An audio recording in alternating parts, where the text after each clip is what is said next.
O avanço do coronavírus tem despertado uma série de dúvidas. Eu sou Matheus Magenta, da BBC News Brasil aqui em Londres, e neste vídeo eu vou responder a perguntas enviadas por você e outras mais. Do que se sabe sobre a gravidade do coronavírus, até como ficam minhas encomendas da China. Aliás, essa foi a pergunta que mais recebemos. Mas a situação é grave? A OMS classificou inicialmente o risco global como moderado, mas, depois de ter sido criticada por essa decisão, disse ter errado e passou a falar em risco elevado. Para afirmar isso, a instituição leva em conta elementos como a gravidade da doença, a velocidade de disseminação e a capacidade de combatê-la. Apesar disso, ainda não há dados suficientes hoje para afirmar com certeza se estamos lidando aqui com algo grave como a SARS, que matou mais de 700 pessoas entre 8 mil infectadas. Então, o que dizem os dados? Primeiro, é importante deixar claro que praticamente toda doença desperta enorme desconfiança da população. É possível confiar nos dados divulgados? O governo está escondendo alguma coisa? Bem, nessa crise atual, o prefeito da cidade chinesa de Wuhan,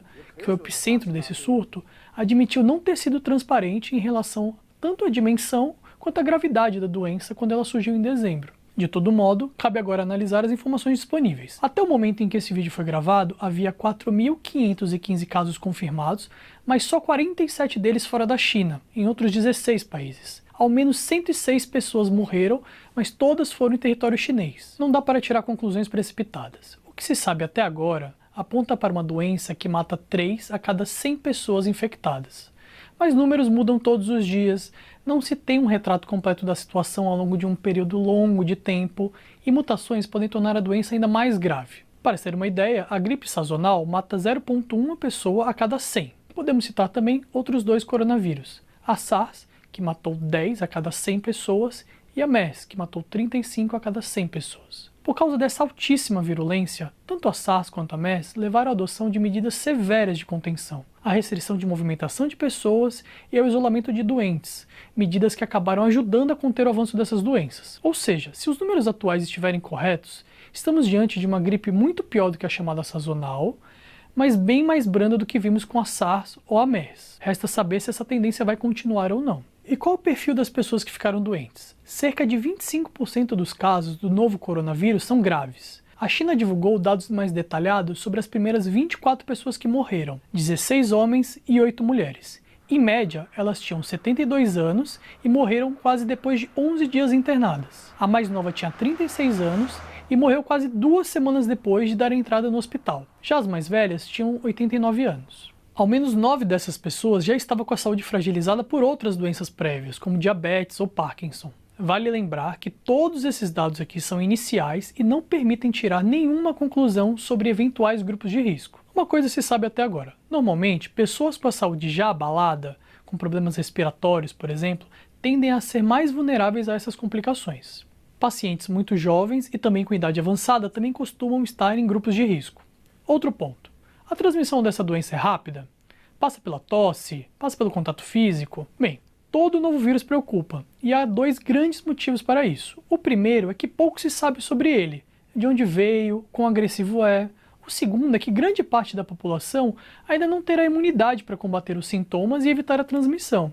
Ou seja, praticamente todo mundo é exposto, contrai, mas nem necessariamente quem é infectado fica doente. Em geral, todos os vírus que afetam o trato respiratório são transmitidos pela via aérea ou pelo contato da mão com a boca ou com os olhos, por exemplo, respirando no mesmo ambiente, tocando algo que uma pessoa infectada tocou. Até agora, a grande maioria dos casos registrados foram transmitidos entre pessoas com contato próximo, como familiares e profissionais de saúde. Estima-se que no surto atual, cada pessoa não passou a doença para mais de 3 pessoas, em média. A doença pode ser transmitida antes de aparecerem os sintomas, algo que demora até 2 semanas. Isso, claro, não é incomum entre outros vírus, mas preocupa bastante. E como se detecta se a pessoa está doente ou não? Em geral, numa doença como esta, se utilizam amostras de secreção respiratória. Elas são levadas ao laboratório e depois são utilizadas técnicas de detecção de material genético viral para identificar a presença do agente.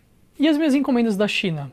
Eu corro algum risco? Preciso jogar tudo fora? Essa foi uma pergunta feita com bastante frequência. Em geral, os coronavírus sobrevivem pouco tempo no ambiente. Isso acontece por causa do envelope desse tipo de vírus, que é a camada de gordura em volta dele. Isso faz com que eles possam ser neutralizados por um simples detergente, por exemplo. O Centro de Controle e Prevenção de Doenças dos Estados Unidos afirmou que até agora não há nada que indique qualquer risco associado à importação de produtos industrializados ou de origem animal da China. Isso porque, se houver vírus, ele vai morrer no meio do caminho. E alguma vacina ou remédio?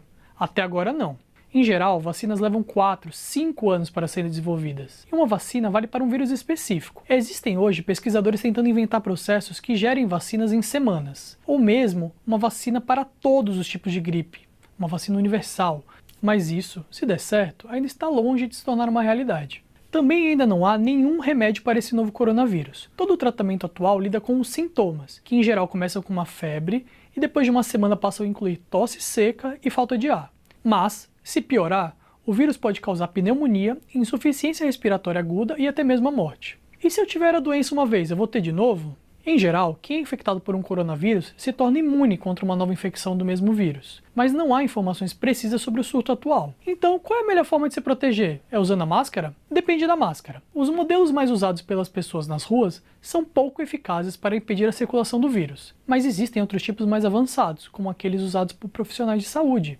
Estes, como o N95, podem ser mais eficazes. De todo modo, o uso de máscaras é uma medida complementar de segurança, para evitar contrair e transmitir o vírus. Especialistas recomendam também lavar bem as mãos e cobrir a boca ao tossir ou espirrar, com papel e depois jogar no lixo. Não vai cobrir com a mão e depois contaminar tudo. Recomendam também evitar aglomerações e manter um estilo de vida saudável, que acaba fortalecendo seu sistema imunológico. E de que animal veio o vírus? É do morcego? O início do surto tem sido associado pelas autoridades chinesas a um mercado em Wuhan. Ali eram vendidos animais vivos e mortos, mas ainda não se sabe qual deles está ligado ao novo coronavírus. Segundo Fernando Spilk, presidente da Sociedade Brasileira de Virologia, o importante aqui é entender que este é mais um vírus que chega à espécie humana por causa de impacto ambiental. Ao desmatar, degradar o ambiente e se aproximar de animais silvestres para alimentação, recreação ou estimação, o homem se aproxima de vírus com os quais não tinha contato nem imunidade. Se expõe ao que ele chamou de uma nova virosfera.